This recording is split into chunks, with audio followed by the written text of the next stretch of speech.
ভাইরে ভাই, টাকা কাকে বলে? লাখ লাখ টাকা না, কোটি কোটি টাকা ছড়াছড়ি আইপিএল মেগা অকশনের প্রথম দিন। হ্যাঁ, 657 কোটি টাকা নেমেছিল, 468 কোটি টাকায় শেষ। 72 জন প্লেয়ারকে কিনেছে 480 টাকা খরচ করে। 84 জন প্লেয়ার অকশনে উঠেছিল, 574 জনের মধ্যে 84 জন। সেখানে আনসোল কে থেকেছে? তিনবারের orange cap holder David Warner unsold, দেবদূত পাটিকাল আনসোল্ড। এবং 72 জন প্লেয়ারের মধ্যে সবচেয়ে বেশি টাকা খরচ কে করেছে? কোন ফ্র্যাঞ্চাইজি? 10টা ফ্র্যাঞ্চাইজির মধ্যে কোন ফ্র্যাঞ্চাইজি?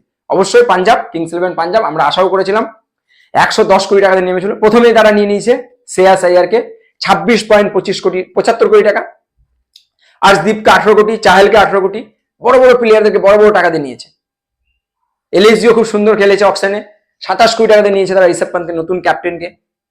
এবং দিল্লি নতুন ক্যাপ্টেন পেয়ে গেছে খুব কম টাকায়, কেএল রাহুল। মাত্র 14 কোটি টাকায় কেএল রাহুল। এবং নীরবতা পালন করেছিল কে? প্রতিবারের মতো এবারও আরসিবি কিন্তু নীরবতা পালন করেছে। 83 কোটি টাকাতে সেকেন্ড হাইয়েস্ট টিম ছিল টাকার দিক থেকে, 83 কোটি টাকাতে নেমেছিল চুপচাপ। মাত্র 72 জনের মধ্যে 6টা প্লেয়ার তারা কিনেছে। সবচেয়ে হাইয়েস্ট কত টাকা দিয়ে? 12.5 কোটি টাকা, জর্জ হেজেলউডকে 12.5 কোটি। বাকি সবাই কম। তাদের কাছে এখনো 30 কোটি টাকা বাকি আছে। প্রথম হাইয়েস্ট, আজকের দিনে তারা সবচেয়ে বেশি টাকা নিয়ে নামতে চলেছে। তারা কার জন্য অপেক্ষা করছে সেটাই দেখার বাকি। তারা কোনো আরটিএম কার্ড কিন্তু ইউজ করেনি। মুম্বাই চুপচাপ ছিল, সিএসকেও মোটামুটি পারফর্ম করেছে, রাজস্থান রয়্যালও চুপচাপ ছিল। প্রথম 2 থেকে 3 ঘন্টা মুম্বাই, আরসিবি এবং রাজস্থান রয়্যালস চুপচাপ, কোনো কথা বলেনি। বোঝাই যাচ্ছিল না তারা অকশনে আছে কি নেই। তবে রাজস্থান রয়্যালস 41 কোটি, মুম্বাই 35 কোটি মানা যায়। আরসিবি 83 কোটি টাকা দিয়ে চুপচাপ। তারা নেয়নি, মোহাম্মদ সিরাজকে আরটিএম কার্ড ইউজ করলো না। তারা ম্যাক্সওয়েলের ক্ষেত্রে আরটিএম কার্ড ইউজ করলো না। ম্যাক্সওয়েল মাত্র 4.20 কোটিতে গেল, নিল না। তারা লিভিংস্টোনকে নিয়েছে। তারা ঈশান কিষানকে নেয়নি। কিপার ব্যাটার এত সুন্দর ফর্মে আছে আইপিএল এ, তাকে নেয়নি। তারা কাকে নিয়েছে? জিতেশ শর্মাকে নিয়েছে। তারা কাকে নেয়নি? তারা নিয়েনি হচ্ছে স্পিনারকে। ভালো একটা স্পিনার নেই তাদের কাছে। তারা শ্রেয়াসকে নিয়েছে। তারা জ্যাম্পাকে ছেড়ে দিল, মাত্র 2.5 কোটিতে জ্যাম্পা বিক্রি হচ্ছিল। দীক্ষিণাকে ছেড়ে দিল, দীক্ষিণাকে নেয়নি। আরসিবির যে কি থিঙ্ক ট্যাঙ্ক, মিশ্রা স্যারের কি থিঙ্ক ট্যাঙ্ক, মিশ্রা স্যারই জানে। প্রত্যেকবার আইপিএল এর মেগা অকশনে বা কোনো রকম অকশনেই মিশ্রা স্যার বা আইপিএল এর যে আরসিবির টিম কোনো না কোনো গন্ডগোল করে। এবং তারা কিন্তু টেবিলেই কিন্তু আরসিবিকে হারিয়ে দেয়। ফলে কাপতে কোনো গল্পই নেই। ওই জন্য আরসিবি ফ্যানরা বলছে যে রোনাল্ডোকে খেলি দিতে, কোনো নায়ক নায়িকাকে খেলি দিতে। বেকার অকশনে যাওয়ার দরকার কি ছিল? তোমরা যদি এইরকম অকশন করো। সত্যিই তো কোনো বড় বড় প্লেয়ারকে তারা কিন্তু অকশনে তারা কিন্তু চান্সও নেয়নি। সবাই ভেবেছিল হয়তো কেএল রাহুলকে তারা চান্স করবে। কেন?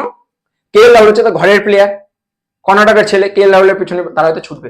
কেএল রাহুলের পিছনে তারা ছোটেও নি। মাত্র 14 কোটিতে কেএল রাহুলকে তারা নিতে পারতো আরামে, তারা যায়নি। তারা ওপেনার হিসেবে ফিফথ সল্টকে নিয়েছে। সল্টকে নিয়ে তারা বাটলারকে নেয়নি। গুজরাট বাটলারকে নিয়ে নিয়েছে, তারা বাটলারকে নেয়নি। বলার সবাই ভেবেছিল হয়তো মিচেল স্টার্ককে তারা নিবে। মিচেল স্টার্ককেও নেয়। মিচেল স্টার্ক 11.5 কোটি টাকা দিয়ে মিচেল স্টার্ক গেল, মিচেল স্টার্ককেও নেয়নি। আরসিবি কি ভাবছে আরসিবি জানে। মুম্বাই একই অবস্থা। তবে আজকের ফার্স্ট দিনের যদি গেম যদি কোনো টিম হয়, সবচেয়ে ভালো যদি বিট করে থাকে সেটা হচ্ছে পাঞ্জাব, তারপরে হচ্ছে সিএসকে। কারণ সিএসকে তার প্রত্যেক প্লেয়ারকে ঘরে ফিরিয়ে নিয়েছে। তবে সবচেয়ে হাইয়েস্ট টাকায় বিক্রি হয়েছে কিন্তু এবার ঋষভ পান্ত, 27 কোটি। তারপরে 26.75 কোটি থেকে শ্রেয়াস আইয়ার।